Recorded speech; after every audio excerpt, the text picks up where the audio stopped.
সকালবেলা 6টা বাজে ঘুমের থেকে উঠে গোসল করে তারপর আমরা কাজে যাই। এমনও দিন আছে আমরা সকালবেলা নাস্তাও করি না।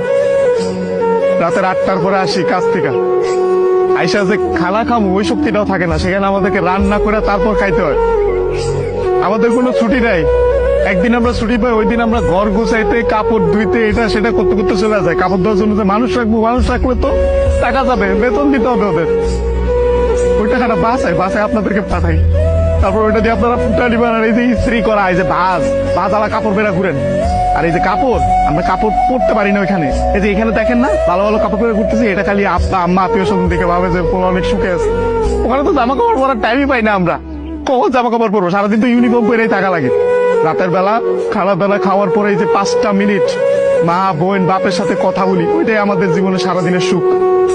সারাদিন কষ্ট করে ওই যে 5টা মিনিট মায়ের সাথে কথা বলবো, এটার জন্য 16 ঘন্টা 18 ঘন্টা করে আমাদের চাকরি করা হয়।